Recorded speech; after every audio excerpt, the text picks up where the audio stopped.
राम राम। आज हम श्रीमद् भगवत गीता के अध्याय 9 राजविद्या राजगुह्य योग का श्लोक 23 देखते हैं। पहला चरण ये के बाद में अवग्रह है, इसलिए आपको ये की मात्रा को लंबा खींचना है, ये ऐसे। इसके बाद में आधा प य पूरे के साथ पढ़ा जाएगा, ये प्य। आगे आधा न य पूरे के साथ, ये प्यन्य। दे व में मिक्स करेंगे, देवता भक्ता।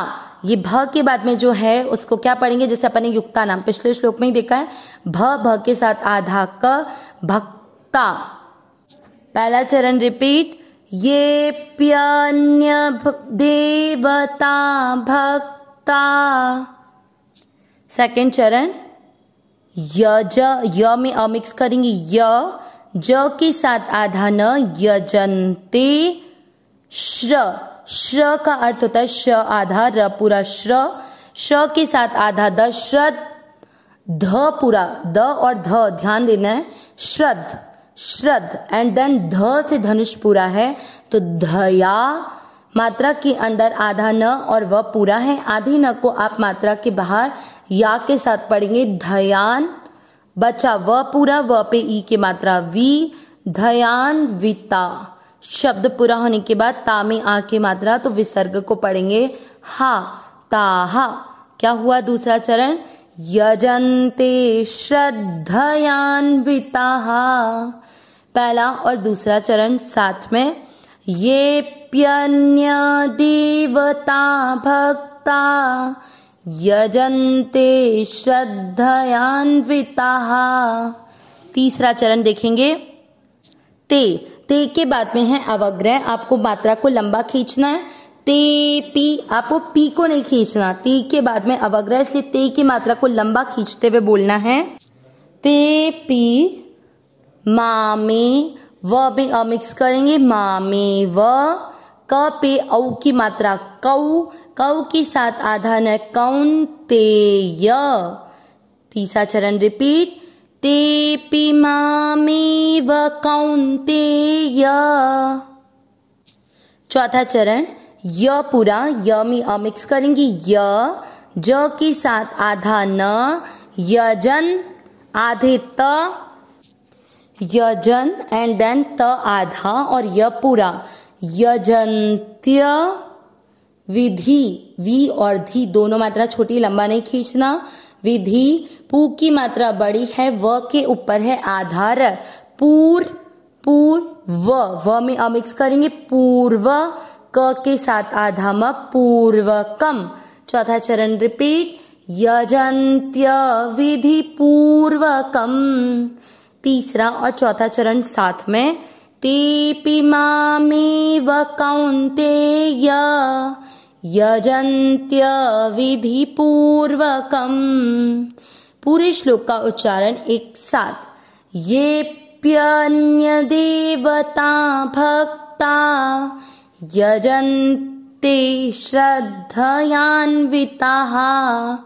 तेपि मामेव कौन्तेय यजन्त्य विधि पूर्वकम। अगेन, ये प्यन्य देवता भक्ता यजन्ते श्रद्धयान्विताः तेपि मामेव कौन्तेय यजन्त्य विधि पूर्वकम। श्लोक का अर्थ देखेंगे। अब इस श्लोक के अर्थ में पहले चरण में क्या है, ये यानी जो। अर्थ देखते हुए इसमें पहले शब्द में कैसे कैसे टूटा है, ये देखो, ये के बाद में अवग्रह को अर्थ में निकालेंगे तो अप्यन्य, इसमें क्या सा बना, अपि धन अन्य। ये यानी जो, अपि यानी भी, अन्य यानी अन्य। ये प्यन्य देवता, अन्य देवताओं का, भक्ता यानी भक्त, यजन्ते पूजन करते हैं, श्रद्धयान्विताः श्रद्धा से, मतलब कि जो भी अन्य देवताओं का, जो भक्त श्रद्धा पूर्वक अन्य देवताओं का पूजन करते हैं। तेपि ते धन अपि, ते वो भी, अर्थ में अपन अवग्रह को अ लेते हैं लेकिन उच्चारण में नहीं। तेपि वो भी, मामेव, माम धन एव, माम यानी मुझे, एव यानी ही, मेरा ही, कौंतेय, कौंतेय कुंती पुत्र, कुंती के पुत्र हैं अर्जुन, इसलिए कौंतेय शब्द भगवान ने अर्जुन के लिए प्रयुक्त किया है। यजंत्य यानी पूजन करते हैं। यजंत्य, य में आपने अ मिक्स किया था तो अविधि पूर्वकम, अविधि यानी बिना तरीके के, तो विधि पूर्वक नहीं है मतलब किसी तरीके से नहीं कर रहे वो, अविधि पूर्वकम यानी अविधि के साथ वो मेरा ही पूजन कर रहे हैं। देखो पहले श्लोक में जो इससे जस्ट पिछले वाला श्लोक था उसमें भगवान ने अपने अनन्य भक्तों की उपासना का तरीका बताया कि वे इस संसार का सारा छोड़कर केवल परमात्मा की शरणागति ले लेते हैं, अनन्य गति से केवल भगवान का ही पूजन करते हैं। तो उन अनन्य शरण में आए हुए भक्तों का योगक्षेम मतलब उनको अप्राप्त को प्राप्त कराने का और उनकी जो प्राप्त चीज है उसकी रक्षा करने का भार खुद भगवान उठाते हैं। लेकिन जो भगवान को देवताओं से अलग यानी देवताओं को भगवान से अलग समझते हैं, इसीलिए वे देवताओं की उपासना करते हैं कि हमें ये चीज इस पर्टिकुलर देवता से मिल सकती है, ना कि भगवान से, जबकि भगवान सर्वोपरि हैं, वो सब कुछ दे सकते हैं।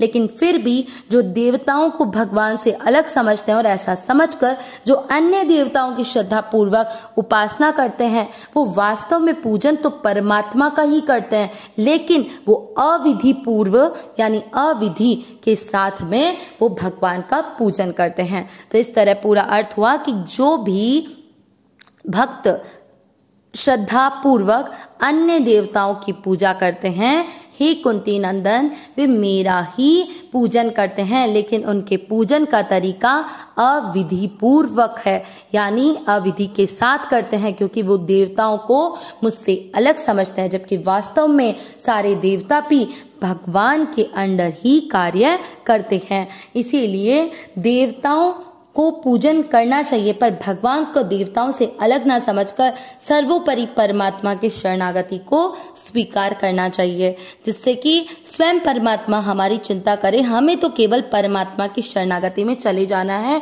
ठीक उसी तरह जैसे अबोध बालक अपनी माँ की गोदी में रहकर स्वतः ही बड़ा हो जाता है। अविनाशी सहज सुख राशि हे नाथ, हे मेरे नाथ, मैं आपको भूलूं नहीं।